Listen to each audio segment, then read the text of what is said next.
Sir ನಮಸ್ತೆ. ನಮಸ್ತೆ sir. ನನ್ನ ಹೆಸರು ರಾಜು ಅಂತೇಳಿ, ಬೀರೂರು ಹೋಬಳಿ.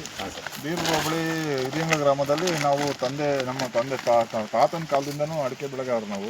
ಸರ್ ಪ್ರಗತಿಪರ ರೈತರಾಗಿ ಬೀರೂರಿನಲ್ಲಿ ವಾಸವಾಗಿದ್ದು, ಮೆನ್ಯೂರು NPK ಗೊಬ್ಬರ ಕೊಡ್ತಾ ಇದ್ವು ಇಷ್ಟು ವರ್ಷ ತನಕ. ಇವಾಗ ಈ ವರ್ಷ ನಮಗೆ ಜಿಯೋ ಗ್ರೀನ್ ಅನ್ನೋ ಒಂದು ಹೊಸ ಆರ್ಗ್ಯಾನಿಕ್ ಗೊಬ್ಬರ ಸಿಕ್ಕಿರೋದ್ರಿಂದ ಅದನ್ನು ನಾವು ಗಿಡದ ಸುತ್ತಲೂ 1 kg ಅಂತ ಹಾಕೊಂಡಿರೋದ್ರಿಂದ ನಮ್ಮ ಗಿಡ ಒಳ್ಳೆ ಹಸಿರಾಗಿ ಬಂದಿದೆ, ಒಳ್ಳೆ ಗ್ರೋತ್ ಆಗಿದೆ.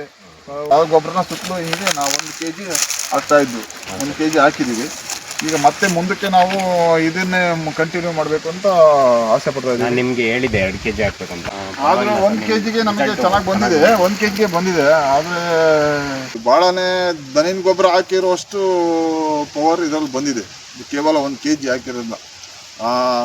ನಾವು ಮಾಮೂಲು ಮೆನ್ಯೂರು ಹೇಳ್ತಾ ಇದ್ದೀವಿ, ಅದ್ರ ಜೊತೆಗೆ 1 kg ಇದನ್ನು ಹಾಕಿದ್ದೀವಿ. ಹಂಗಾಗಿ ಒಳ್ಳೆ ಗ್ರೀನಿಶ್ ಆಗಿ ಬಂದಿದೆ, ಒಳ್ಳೆ ಚೆನ್ನಾಗಿ ಬಂದಿದೆ. ಸಸಿಗಳೆಲ್ಲ ಭಾಳ ಚೆನ್ನಾಗಿದ್ದಾವೆ. ಹಂಗಾಗಿ ನಮಗೆ ಒಳ್ಳೆ ಇದಾಗ್ತಾ ಇದೆ. ಇದ್ರ ಬಗ್ಗೆ ಹೇಳೋದಾದ್ರೆ ಬೇರೆ ರೈತರಿಗೆ ಹೇಳೋದಾದ್ರೆ ಏನು ಹೇಳ್ತೀರಾ? ನಾವು ಒಳ್ಳೆ ಬೇರೆಯವರಿಗೆ ನಾವು ಹೇಳ್ತೀವಿ, ಆದರೆ ಯಾರು ನಂಬಿಕೆ ಇಲ್ಲ ಸರ್. ನಮಗೆ ಒಂದು ನಂಬಿಕೆ, ಯಾರೋ ಒಬ್ಬರು ಒಂದು ಮಾತು ಹೇಳಿದ್ದು 4-5 ವರ್ಷದಿಂದ ಹೇಳಿದ್ದು. ಆ ನಂಬಿಕೆ ಮೇಲೆ ನಾನು ಈ ವರ್ಷ ಹಾಕಲೇಬೇಕು ಅಂತ ಹಠ ಮಾಡಿದ್ದಕ್ಕೆ ಹಾಕಿದ್ದೀವಿ.